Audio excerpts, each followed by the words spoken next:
If you're going to study in Canada in 2021 and you're going for the September 2021 intake, this video is going to be very important for you because I'm going to be telling you some tips and tricks, some caveats that you should take care of while applying for your Canadian visa. It is extremely important to take care of these because that can avoid results like depression, not getting your visa, and not being able to move to Canada and having to study online in your own country, because this is largely what happened in 2020, and that's what we're going to be tackling in this video, guys. So without further ado, let's begin with the 3 caveats and tips. Alright, so first things first, let me tell you, most of the visa services right now, as for Canada, they're functioning very normally as long as it comes to the student permits, right? Study permits.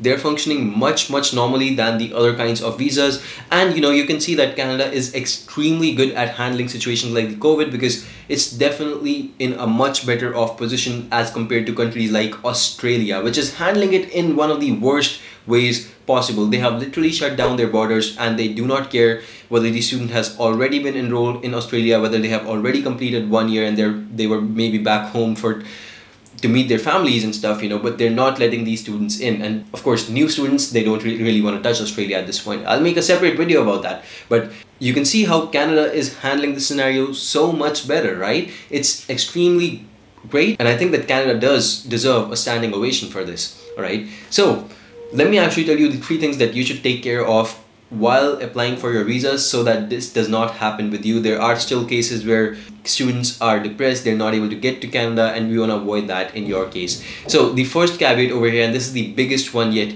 and that is to avoid Quebec. You want to stay clear of Quebec as much as possible. If that's your only choice, that's okay. I understand. It's completely fine. Go for it. But otherwise, if you have 2 or 3 admits from different universities, try to avoid the universities in Quebec, because let me actually show you. These are the things that are happening with students in Quebec.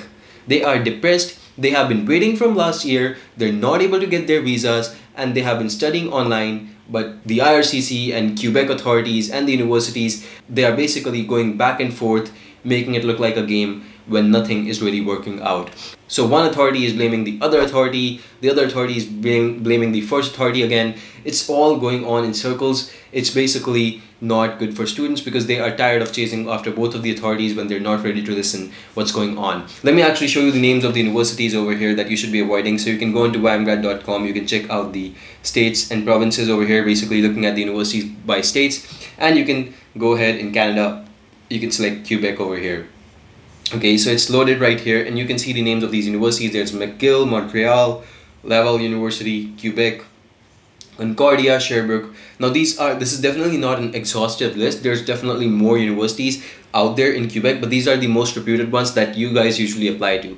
So I wanted to show you these universities because it was really important for you to understand what's going on, and you want to avoid these names. If you have an admit from these and you have other alternatives, please try to consider other alternatives because students are tired of these universities. Quebec is definitely not the friendliest place for international students, especially for ones who don't really speak French, and you may want to avoid going there in that case. Point number 2 over here, guys, you want to try to go for SDS as much as possible. It is extremely important for you to note, and let me actually tell you why I'm suggesting that. The reason is that SDS has a turnaround time of 20 days, okay? And that's of course an approximate measure. It's not a guarantee that you'll get it in 20 days, but hey, they're at least giving you a turnaround time, right? This is very crucial, and it's important in your journey, okay? But the only part about SDS is that it has strict requirements and it does not apply to every single country, okay? So only a few limited countries can apply for it. India is one of it, by the way, if you're wondering. You guys should definitely take a look at these eligibility requirements, take a screenshot, or basically check for yourself if you satisfy these requirements. If you do, then you should definitely go for SDS, in my opinion.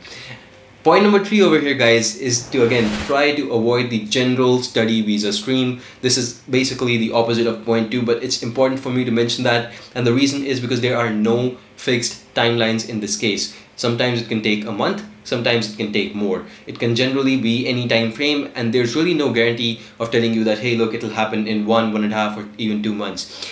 there's really no guarantee. It generally shouldn't take that long, but still, you want to go for SDS wherever possible. Okay, so make sure that you're on a lookout for that. And finally, I want to make sure that you know that we can also help you in your study visa. If you're interested, you can go on, you can take a look at the visa and financial counseling service. We also provide it for Canada, by the way, over here, so you can take a look at how we can help you. And the process is really seamless. It's automated, everything's online. You'll be able to get in touch with directly me and my team. If that's something that you're looking for, you can definitely go for it. But otherwise, make sure that you're on the lookout and you're avoiding these 3 caveats. You're making sure that these 3 tips are being followed. And apart from that, all the best. This is the last step of your journey before you actually move on and start a new life. So I'm really excited for that for you guys. All the best, and I'll look forward to seeing you in the next one. If you want to connect with me, you can do so over my Instagram, or what you can do is you can subscribe to the channel and make sure that you get regular updates on the Canadian student visa. I'll see you in the next one. Goodbye and take care.